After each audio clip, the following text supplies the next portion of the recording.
Hi, ghost hunting fans! If you enjoyed Family Spirits, the adventures and evidence of Gallo family ghost hunters, you're going to love Family Spirits 2, Purpose and the Paranormal by Bobby J. Gallo. Paperback and Nookbook available through Barnes & Noble. More adventure, more evidence, more ghosts. Materialize your copy today.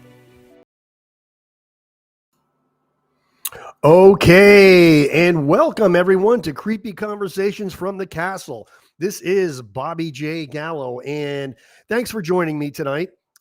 Sorry for the one or two technical glitches right there in the beginning, but I got to tell you, in all honesty, I almost canceled the show tonight because, as you can see, my throat is a little raspy.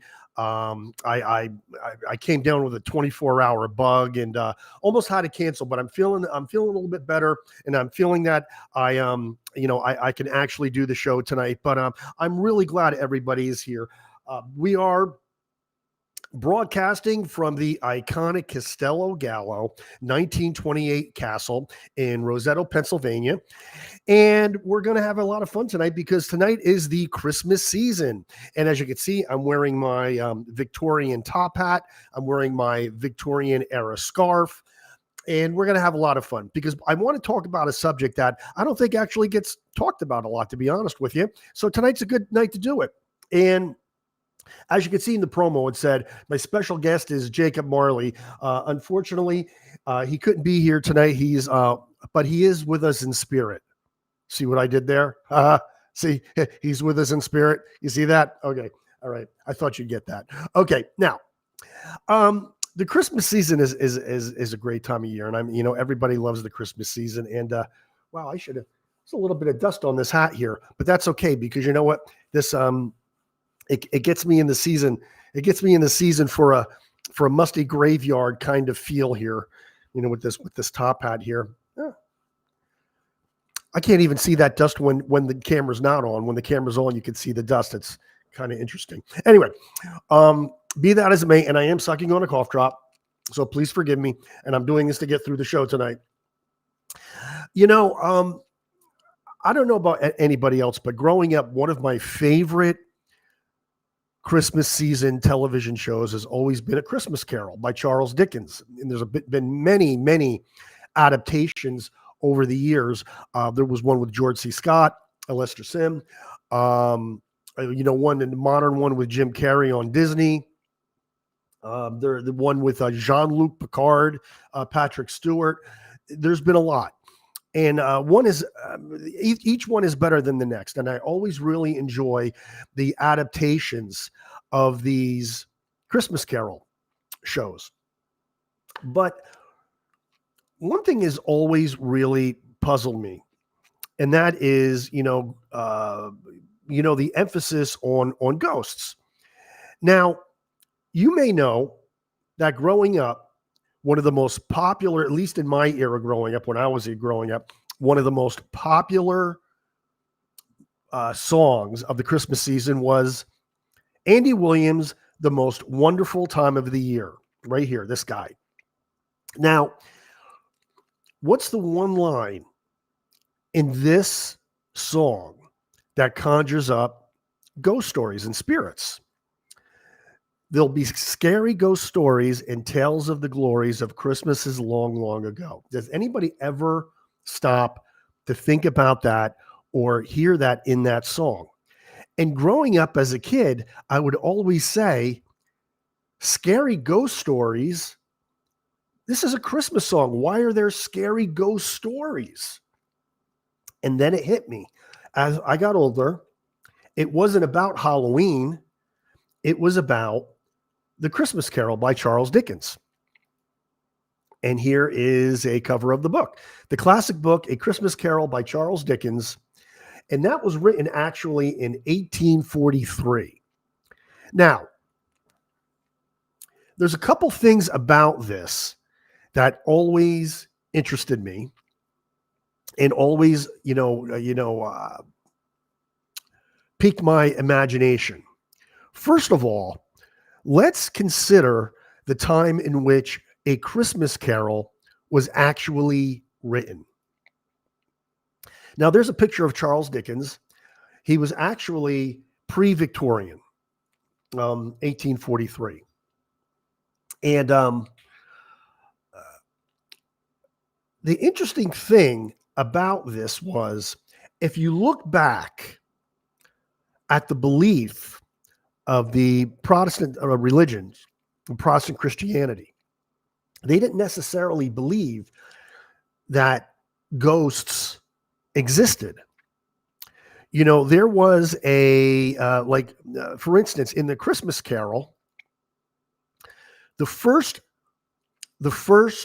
vision of a ghost we get is that of Jacob Marley. Okay.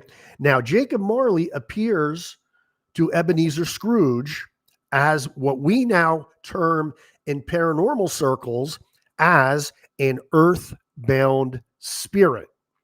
Okay. An earthbound spirit. He's earthbound. He can't move on. He has chains that he forged throughout his life that are keeping him earthbound, apparently so that he could learn from his mistakes and atone. Okay.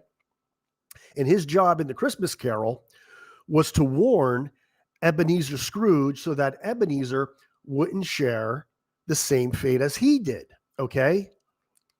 Now, in modern days, that might not sound so outlandish, but you have to remember one thing.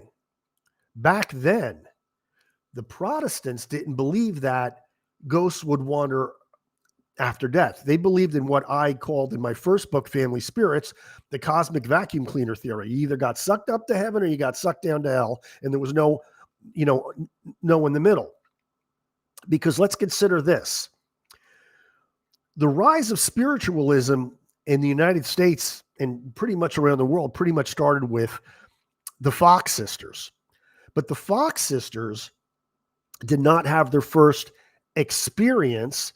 Now, of course, you're going to get differing opinions on this, whether or not their first experience was genuine or not, but that's neither here nor there. We're not even going to go into that right now. But the Fox sisters didn't have the first experience till 1848. A Christmas Carol wasn't written until 1843. Okay, so let's think about that for a second. A lot of people thought that Charles Dickens was influenced by the spiritualist movement, but the spiritualist movement didn't really start till almost a decade after he wrote the story.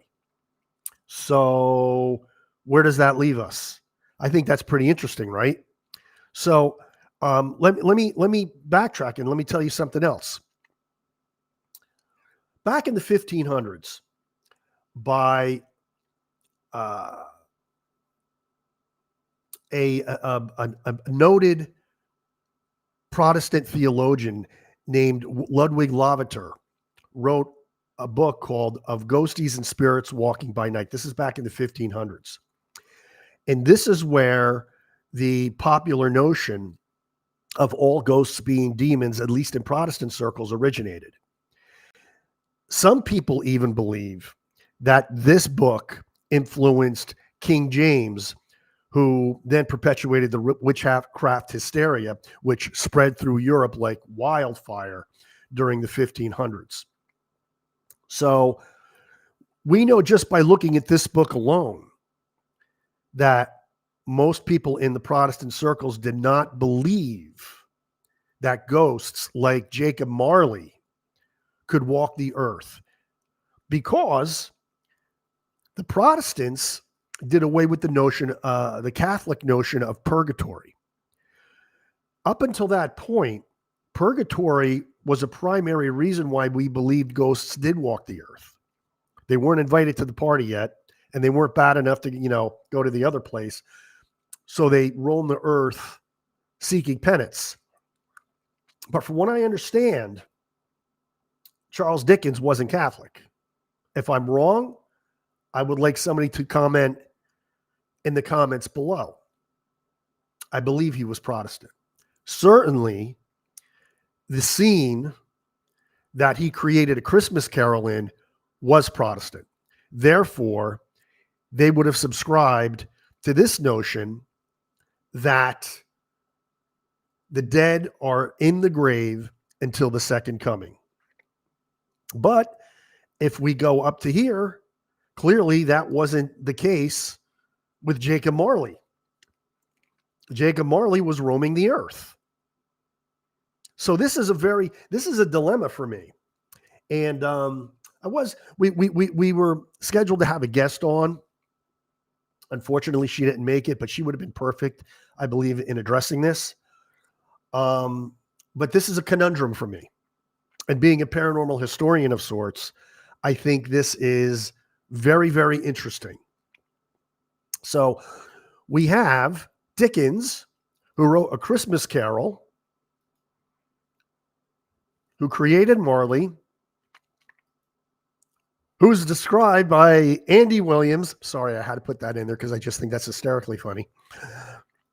But the story was created before the advent of the Fox sisters, who gave rise to the spiritualist movement. Okay, folks, I told you I'm getting over a cold here. Now, let me show you something else that's very, very interesting. And I think you're going to like this. A few months back, a friend of mine on Facebook found a very interesting painting in a Goodwill store. And here it is. And I'm going to show this a little bit larger here. And this is called In a Moment. Now, examine this picture for a second, if you will. This is a Protestant belief that all souls sleep in the grave. And then one day at the second coming, they're all going to pop out of the grave and go straight up to heaven. That's what you're seeing right here. You can see all the little ghosts coming right out of the grave where they were sleeping until the second coming. And I think the old dilapidated church is really, not only does it add a spooky vibe to this whole thing, but you can clearly see that it was old. So, they've been sleeping in there for hundreds and hundreds of years until the second coming. These are not new graves. These are graves that you can't even see inscriptions on the headstones. They're all worn. And underneath it is a Bible quote. So this is what they believed, folks.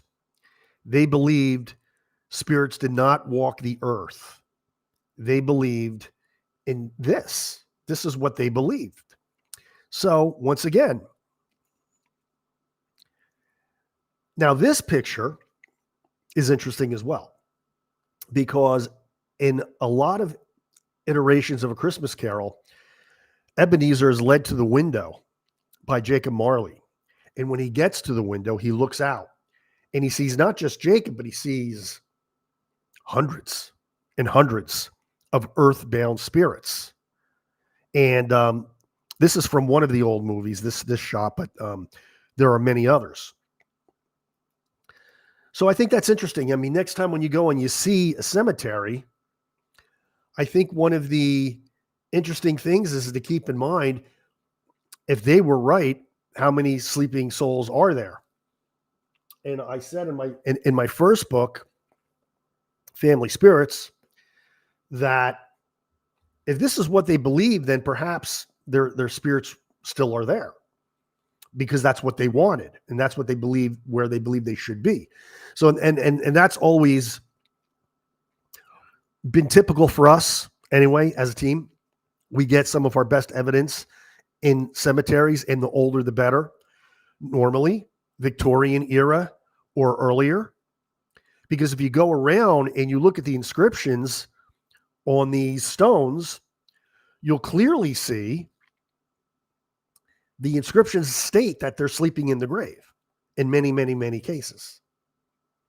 So I think that's interesting. So the question for me is, where did Dickens get the idea of earthbound spirits? Because I think personally, the concept of an earthbound spirit is fairly recent, even though the Catholic belief is that there is a purgatory. And on a lot of Catholic websites right now, they're saying that that might be the explanation for ghosts.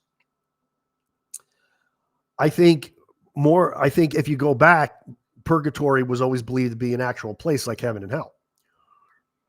But I think it's only been fairly recent that the concept of purgatory is actually right here. Earthbound spirits are in purgatory. They're in that intermediate state between heaven and hell, learning from their wrongs. Okay. So where did Dickens get this? Because he couldn't have got it from the Fox sisters. He could not have gotten it from the spiritualist movement, which happened with the rise of the Fox sisters. And the Fox sisters, once again, right here. So I would love to know. And there's Todd and Carmela. Love the Victorian attire. Maybe Jacob will pop into the Gallo Castle. Well, I'll tell you, Todd, it wouldn't be the first time something popped into this castle. That's for sure. And excuse me one more time. Like I said, I'm actually just going through a cold right now.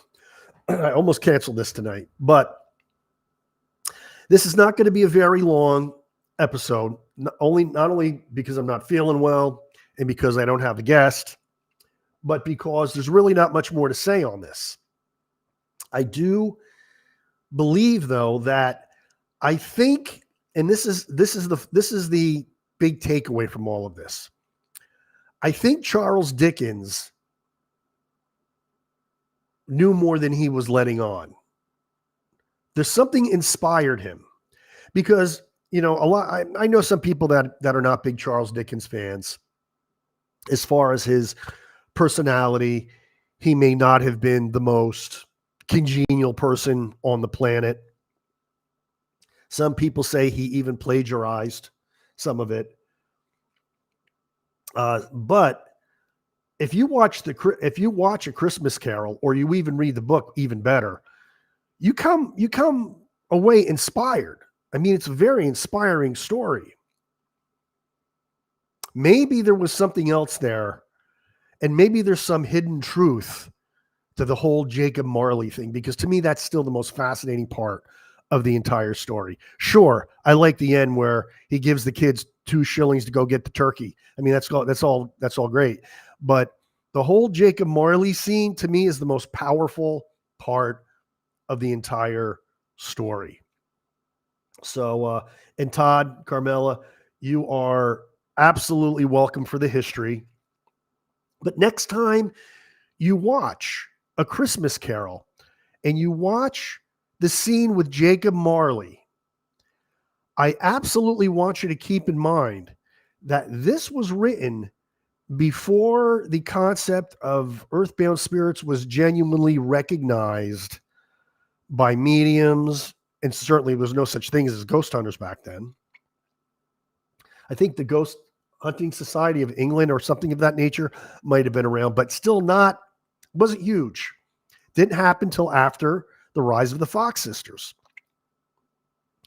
So this to me is a conundrum. And once again, I would really like somebody out there, if they have some background on this, to comment below in the comment section and give us a little bit of backstory. But I think I'm going to end it here. I am about to lose my voice any second, but I did want to do my little Christmas episode and give you guys something to think about, because as you know, in the paranormal field, it's really all about thought, thinking, learning. Todd and Carmela, I saw you on Anthony and Jenny's show. And Todd, you said it. This is all about learning. And it really is all about learning. And I think this is, and sometimes learning also includes going back to the past. And I go drink I probably will. I probably will, Todd. That sounds great. But I love the Victorian. I always say that I have such an affinity towards the old Victorian England, the whole vibe, that I sit in if reincarnation does exist, I was probably in Victorian England before this life. Sometimes I really do believe that because I have such an affinity to it. I'm even making a fruitcake next week for Christmas. And a lot of people don't know this, but fruitcakes were very popular during Victorian times because you could make them well ahead of time and they didn't go bad. So they actually made them for wedding cakes. Bet you didn't know that. So there's another little bit of trivia for you. But okay, so if anybody watching doesn't have any more questions, and I know there's more than Todd and Carmela in the audience because I can see you guys out there. I'm going to close this out as soon as we get to 25 minutes.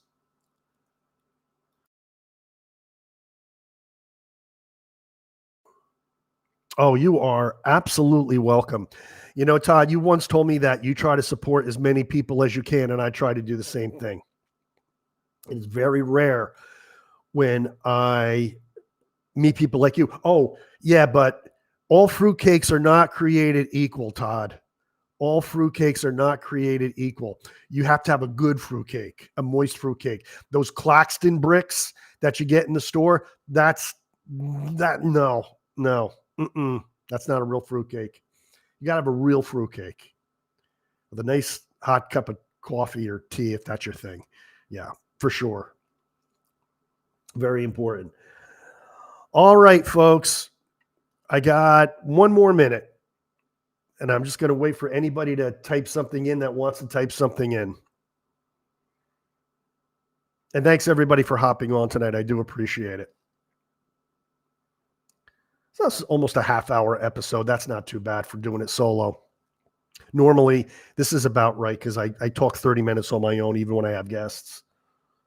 Merry Christmas to you and your family. Yeah, you could break your teeth on those.